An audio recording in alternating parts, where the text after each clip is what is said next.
Sajjad loan साहब को BJP की तरफ से शाम को व्हाट्सएप आ जाता है और वो शाम को देखते हैं कि सुबह क्या बोलना है बीजेपी के नेशनल कॉन्फ्रेंस के खिलाफ, वो सुबह उठ के वो पढ़ के बोल देते हैं। मुख्तसरन अब इन लोगों से मशवरा रहेगा, सजाद लोन साहब से भी, अल्ताफ बुखारी साहब से भी और बीजेपी से भी।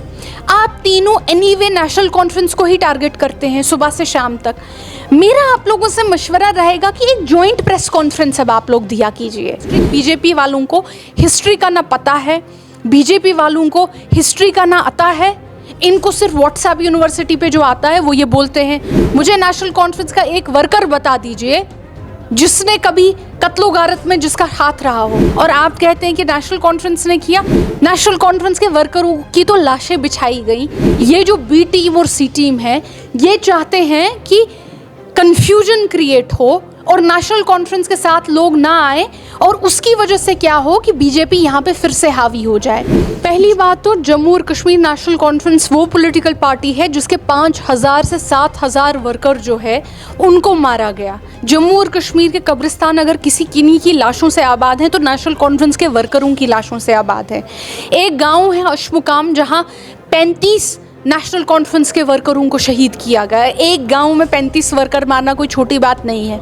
हमारे मिनिस्टर रहे थे जिनके मुंह पे गोलियां लगी, हमारे फेस पे गोली लगी थी, ऐसे भी मिनिस्टर हमारे रहे हैं। हमारे अगर आप मेरे फ्लोर में आएंगे जहां पे मेरा दफ्तर है, उस फ्लोर में ऐसा कोई इंसान नहीं है जिसका या तो फादर या तो इम्पोर्टेंट वर्कर या तो कोई इम्पोर्टेंट इंसान ऐसा नहीं है जिसको गोली ना लगी हो, जो शहीद ना हुआ हो। चाहे हमारे सागर साहब की अगर हम बात करते हैं, उनके 11 पीएसओ शहीद हो गए क्योंकि इतने अटैक सागर साहब पे हुए। और आप कहते हैं कि नेशनल कॉन्फ्रेंस ने किया। मुझे नेशनल कॉन्फ्रेंस का एक वर्कर बता दीजिए उबैद साहब, मुझे नेशनल कॉन्फ्रेंस का एक वर्कर बता दीजिए जिसने कभी कत्लो गारत में जिसका हाथ रहा हो और कहिए कि फलाना वर्कर था जिसने कत्ल किया, फलाना फिसाना वर्कर था जिसने किसी को मारा। नेशनल कॉन्फ्रेंस के वर्करों की तो लाशें बिछाई गई। ये इनको ना हिस्ट्री, बीजेपी वालों को हिस्ट्री का ना पता है, बीजेपी वालों को हिस्ट्री का ना आता है। इनको सिर्फ व्हाट्सएप यूनिवर्सिटी पे जो आता है वो ये बोलते हैं।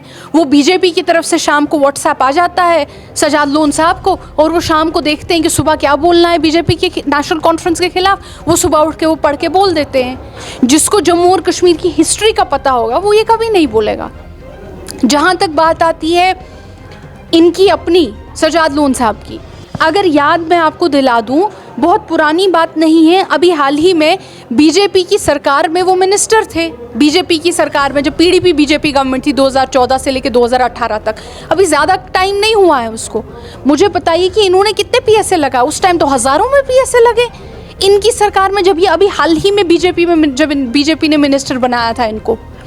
सवाल तो ये है, आज जब जम्मू और कश्मीर की पॉलिटिकल पार्टियों को एकजुट होके बीजेपी के खिलाफ बात करनी है, उस बीजेपी के खिलाफ जिसने यहाँ के लोगों की से उनकी शिनाख्त छीनी, यहाँ के लोगों से उनके ज़मीनी कानून छीने, यहाँ के लोगों से उनके रोज़गार के कानून छीने, ये बीजेपी की तरफ बैठ के ऑपोजिशन यानी नेशनल कॉन्फ्रेंस को टारगेट करते हैं।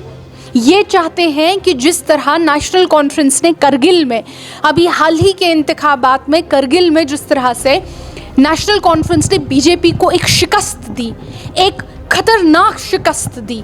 25-26 सीटों में से बीजेपी को 2 सीटें मिली। पता है आपको, बीजेपी को 26 सीटों में से करगिल में 2 सीटें मिली बीजेपी को, जब बाकी 26 नेशनल कॉन्फ्रेंस और उनके एलाइज ने लिए। और बीजेपी को साफ साफ तौर पे उनका नामो निशान हटा दिया करगिल से। ये जो बी टीम और सी टीम है ये चाहते हैं कि कंफ्यूजन क्रिएट हो और नेशनल कॉन्फ्रेंस के साथ लोग ना आए और उसकी वजह से क्या हो कि बीजेपी यहाँ पे फिर से हावी हो जाए। जो शिकस्त बीजेपी को करगिल में मिली है वो शिकस्त बीजेपी को जम्मू और कश्मीर में ना मिले। लेकिन करगिल के लोग भी बखूबी समझते थे कि अगर बीजेपी को हराना है किस पार्टी के हाथ मजबूत करने हैं, और वो लोग यहाँ पे भी समझते हैं क्योंकि अवाम बेवकूफ़ नहीं होती है। मैं बेवकूफ़ हो सकती हूँ, आप बेवकूफ़ हो सकते हैं, अवाम जो होती है वो सब समझती है, सब देखती है। मेरा मुख्तसरन अब इन लोगों से मशवरा रहेगा, सजाद लोन साहब से भी, अल्ताफ़ बुखारी साहब से भी और बीजेपी से भी। आप तीनों एनीवे नेशनल कॉन्फ्रेंस को ही टारगेट करते हैं सुबह से शाम तक। मेरा आप लोगों से मशवरा रहेगा कि एक जॉइंट प्रेस कॉन्फ्रेंस अब आप लोग दिया कीजिए। अब इस पर्दादारी में कुछ बचा नहीं है। एक जॉइंट प्रेस कॉन्फ्रेंस आप तीनों दें।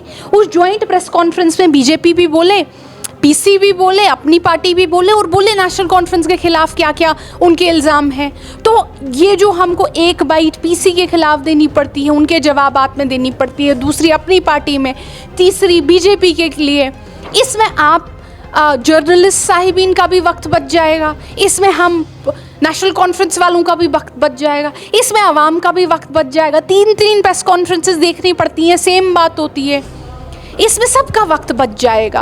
अब पर्दादारी तो कुछ है नहीं, सभी को पता है। तो एक आप लोग एक जॉइंट प्रेस कॉन्फ्रेंस दिया कीजिए बीजेपी वालों के साथ और उसमें फिर हम आपको एक जवाब दे दिया करेंगे। ये रहेगा, वो जॉइंट प्रेस कॉन्फ्रेंस दे बीजेपी के साथ। अक्सर उनके सवाल आते हैं, उस जॉइंट प्रेस कॉन्फ्रेंस का हम एक एक जवाब देंगे, क्योंकि उसके बाद हमको बीजेपी को अलग जवाब, अपनी पार्टी को अलग जवाब और पीसीबी को अलग जवाब नहीं देने पड़ेंगे। सवाल तो इन तीनों के सेम होते हैं। तो आप साथ में बैठ जाइए, एक ही सवाल करते हैं, हम जवाब दे देंगे।